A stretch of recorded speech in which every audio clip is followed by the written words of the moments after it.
Assalamualaikum warahmatullahi wabarakatuh. Alhamdulillahi rabbil alamin, wa bihi nasta'inu ala umuri dunya waddin. Wassalatu wassalamu ala asrafil anbiya wal mursalin wa ala alihi wa sahbihi ajma'in. Amma ba'd. Puji dan syukur sama-sama kita panjatkan kehadirat Allah Subhanahu wa taala yang pada siang hari ini Allah memberikan kita kesabaran dan kesungguhan untuk sama-sama melaksanakan salah satu perintahnya, yaitu sholat zuhur berjamaah. Dan insya Allah sedikit mengingatkan di antara kita untuk sama-sama kita mengkaji beberapa daripada tuntunan Al-Quran dan Sunnah baginda Rasulullah Sallallahu Alaihi Wasallam. Jamaah rahimakumullah, dalam makalah yang ke-16 dalam kitab Nasahibul Ibad, buah karya daripada Ibnu Hajar Al-Asqalani yang disarah oleh Al-Imam An-Nawawi Al-Bantani, mungkin sedikit menambah daripada wawasan keislaman, ya, kemudian juga meningkatkan rasa takwa kita kepada Allah Subhanahu wa taala. Dalam makalahnya disampaikan di sini, anna syahwata tusirul muluka abidan. Nafsu itu bisa mengakibatkan raja-raja menjadi budak. Wasabra yusirul abida mulukan. Dan sedangkan sabar itu bisa menjadikan seorang budak menjadi raja. Ya. Jadi kalau orang siapapun, ya, itu syahwatnya, nafsunya dijadikan raja, dijadikan panglima, ya, maka apapun kedudukannya dia akan menjadi rendah di sisi Allah Subhanahu wa taala bagaikan seorang budak. Tetapi orang yang sabar, ya, ya, walaupun dia masuk dalam strata orang-orang yang rendah, ya, yang mungkin di masyarakat termasuk orang-orang yang pekerja kasar, ya, tidak mempunyai harta, tidak mempunyai pangkat, tetapi karena dia mampu menjadi orang yang sabar, maka dia seakan-akan adalah menjadi seorang raja. Ya. Contoh sederhananya gini, ya, mungkin ada bagian-bagian dari saudara kita, ya, yang mungkin nasibnya kurang beruntung, ya, menjadi pekerja kasar, kuli bangunan, ya, tukang sampah, ya kan, atau penarik beca, ojol dan sebagainya. Tetapi dia sabar dalam mencari nafkah dan dia mampu memberikan nafkah kepada istrinya, kepada anak-anaknya, ya. Dia tidak malu, bahkan dia besar hati bahwa karunia Allah itu sangat besar, ya. Rezeki Allah sangat luas sehingga dia mampu memberikan nafkah terbaiknya untuk anak dan istri-istrinya. Maka dia adalah termasuk orang yang hebat bagikan raja. Atau ada orang pembesar, ya, kebalikannya, ya, orang pembesar, ya, mempunyai pangkat, jabatan, kedudukan, ya, tetapi dia malah mengikuti hawa nafsunya, ya kan, mengikuti hawa nafsunya. Begitu Allah titipkan amanah-amanah, ya, dia bahkan mengambil sesuatu yang bukan haknya, ya, dia kedepankan hawa nafsunya itu, ya, maka dia jatuh menjadi seorang yang ibaratkan budak. Jadi orang itu bukan dilihat daripada pangkatnya, ya, atau jabatannya atau apapun, tapi dia mampukah menjadikan sabar ini, ya, menjadi tolak ukur dalam kehidupannya. Ya. Sehingga orang-orang yang senantiasa dia bisa menjadikan bahwa sabarnya ada menjadi panglimanya, menjadi rajanya, ya, ukurannya, maka dia menjadi orang-orang yang beruntung di sisi Allah Subhanahu wa taala. Ya. Dalam syarah ini dikatakan tentang bagaimana riwayat daripada Nabi Yusuf alaihissalam dan Siti Zulaikha. Ya. Yang pada saat itu ya Nabi Yusuf alaihissalam dipelihara oleh Kitmir, suami Zulaikha, tinggal bersama Siti Zulaikha. Ya. Dan ketampanan Nabi Yusuf alaihissalam ini akhirnya menggugah daripada yang tadinya seorang Siti Zulaikha itu menganggap dia sebagai anaknya, ya. Dan akhirnya dia jatuh cinta terhadap Nabi Yusuf alaihissalam. Ya. Bahkan pada suatu kesempatan ya, dalam surat Yusuf juga dijelaskan di sini ya, ayat 23, wa rawadathu allati huwa fi baitiha an nafsi wa qalatil abwaba wa qalat haytalaka. Ya.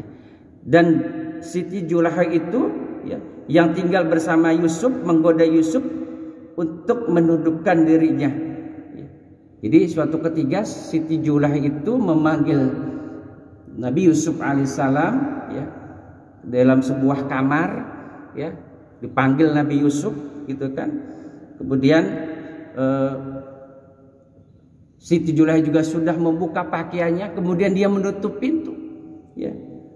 Tetapi Yusuf berkata ya, dijelaskan dalam Al-Quran, qala ma'adallahi innahu rabbi ahsana maswaya. Aku ini berlindung kepada Allah, dan sesungguhnya Tuanku itu sudah baik kepadaku, maka apakah aku akan menjolimi daripada suamimu? Ya.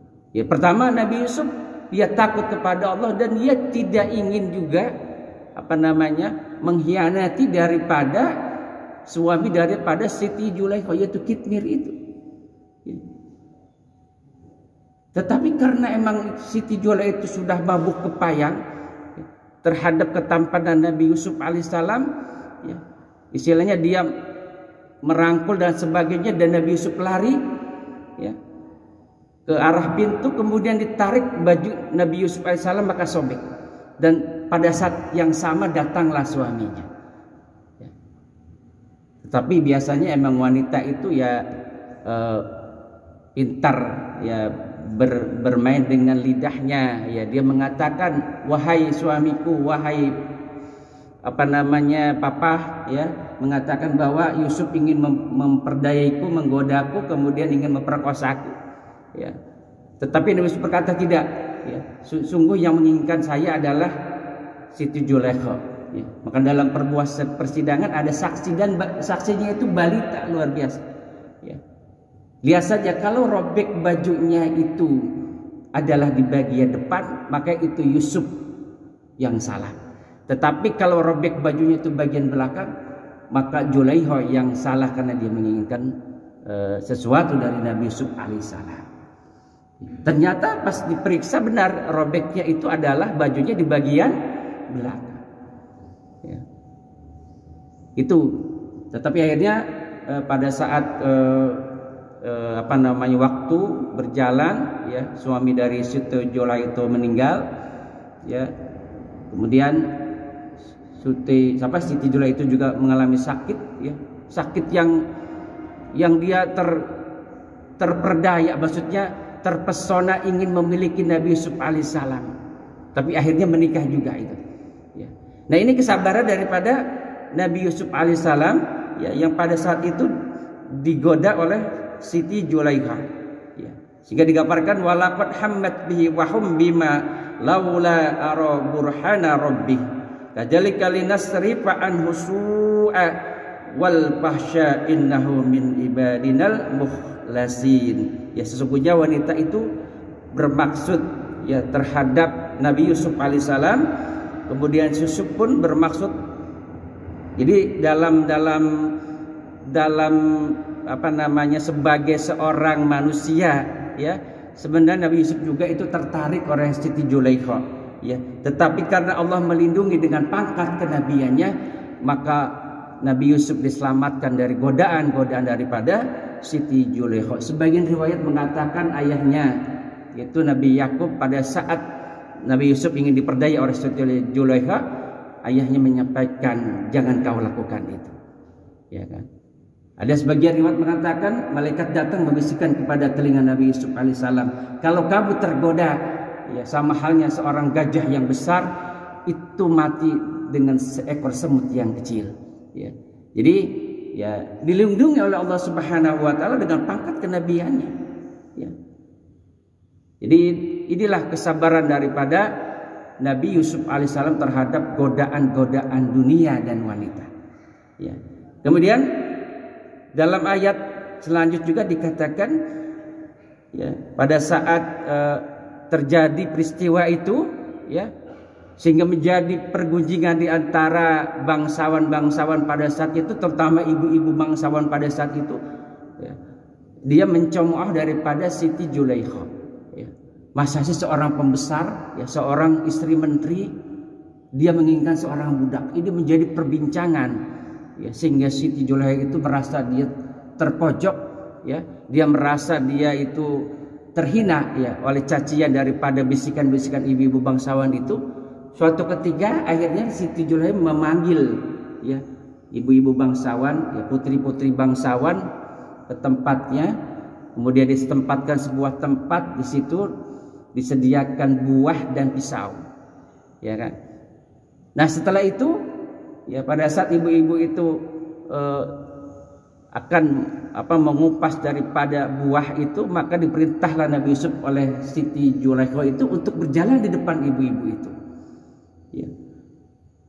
Maka tak sadar ya, ibu-ibu itu melihat ketampanan Nabi Yusuf alaihissalam itu terpesona. Ya. Sehingga dia tidak sadar itu pisaunya itu bukan mengupas buah, tapi terus melukai daripada jari jemarinya. Kenapa? Saking terpananya oleh ketampanan Nabi Yusuf alaihissalam. Dikatakan di sini, "Palama ra'aynahu akbaru wa qatta'na aydiyahunna wa qul hasyalillahi ma haja basyaron in haja ila malakun karim." Ya, maka tatkala wanita-wanita itu melihat daripada Nabi Yusuf alaihissalam, mereka kagum kepada keelokannya. Kemudian mereka berkata, ya, ini bukan manusia, ini malaikat. Dia tidak sadar, ya, wanita-wanita itu, ibu-ibu itu yang berkumpul itu, ya, dia mengupas daripada buah, tetapi melukai daripada jari jemarinya sendiri. Ya, inilah, ya, kekuasaan Allah Subhanahu Wa Taala terhadap keistimewaan yang diberikan kepada Nabi Yusuf alaihissalam. Ya. Makanya gambarannya jamaah sekalian, kalau seorang itu dalam sakaratul maut, ya, itu kan digambarkan lebih hebat daripada sabetan 300 pedang. Ya. Tetapi orang yang beriman, orang yang bertakwa, orang yang dirindukan Allah Subhanahu Wa Taala, ya, dia tidak merasakan daripada sesuatu daripada pedihnya di sakaratul maut itu. Karena apa? Matanya sudah diberikan oleh Allah tempat kembalinya, surga yang begitu indah. Ya. Jadi tetap, ya, rasa hebatnya sakaratul maut itu ya dirasakan, cuman ya dirinya lebih terpersona ya dengan tempat kembalinya yang ditunjukkan Allah Subhanahu Wa Taala. Ya. Sama dengan ibu-ibu tadi, ya, gambaran di dunianya gitu. Ya. Dia tidak merasakan jari jemarinya kena pisau yang tajam, berdarah-darah, saking dia asik terpesona melihat ketampanan daripada Nabi Yusuf alaihissalam. Nah, inilah ya yang dikatakan bahwa barang siapa ya yang menjadikan syahwatnya itu adalah raja, adalah panglima, maka dia jatuh terhadap seperti budak, ya.